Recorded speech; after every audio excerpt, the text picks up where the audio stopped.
மனக்குழப்பத்தோடு வேதனையோடு கண்ணீரோடு என்னை கேட்கிற தேவ பிள்ளையே, எதை செய்யலாம் என்று தெரியாமல், எதை நான் தீர்மானிக்க வேண்டும், எதை நான் செய்ய வேண்டும், என்ன தீர்மானம் இந்த காரியத்தில் எடுக்க வேண்டும் என்று பிரச்சனையின் நடுவில் போராடி போய்கொண்டிருக்கிற தேவ பிள்ளையே, உன்னை பார்த்து ஆண்டவர் சொல்லுகிறார், நான் உன்னோடு கூட இருக்கிறேன் என்று சொல்லுகிறார்.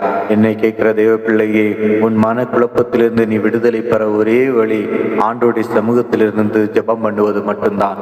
ஆண்டோடைய சமூகத்திலிருந்து கொஞ்ச நேரம் அழுது, ஆண்டோடைய சமூகத்தில் கண்ணீர் விட்டு அழுது, ஆண்டவர் நிச்சயமாக உன்னுடைய மன குழப்பத்தை மாற்றுவார். உன்னுடைய மனதிற்கு ஒரு சமாதானத்தை, சந்தோஷத்தை தருவார். ஆண்டவரால் முடியாத காரியம் ஒன்றும் இல்லை. நம்முடைய வாழ்க்கையிலே அநேக கஷ்டங்கள், வேதனைகள் வரலாம். அவைகள் நம்மை குழப்பி விடுகிறதா இருக்கலாம், நம்முடைய விசுவாசத்தை போலும் குழப்பி விடுகிறதா இருக்கலாம், நம்முடைய விசுவாசத்தை தகர்க்கிறதாக இருக்கலாம். ஆனால் நாம் தகர்ந்து போகக்கூடாது.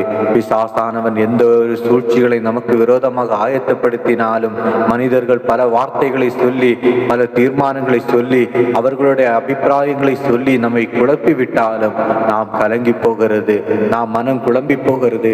ஆண்டவருடைய சமூகத்தில் நாம் காத்திருந்தோம் என்றால், ஆண்டவருடைய சமூகத்தில் நாம் நம்முடைய வேண்டுதல்களை ஏறெடுத்தோம் என்றால், நிச்சயமாக ஆண்டவர் நமக்கு பதில் தருவார். உங்களுடைய மன குழப்பத்திலிருந்து அவர் உங்களை விடுதலையாக்கி மன அமைதியை தந்து, நிச்சயமாக ஒரு ஆசீர்வாதமான சமாதானத்தின், சந்தோஷத்தையும் தந்து உங்களுடைய கரம் பிடித்து நடத்துவார். எந்த கோணலான பாதையையும் செவ்வையாக்க ஆண்டவரால் முடியும்.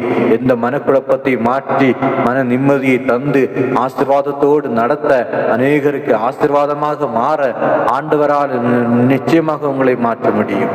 ஆண்டவருடைய சமூகத்தில் ஜெபம் பண்ணுவோம். நிச்சயமாக ஆண்டவர் உங்களை ஆசீர்வதிப்பார்.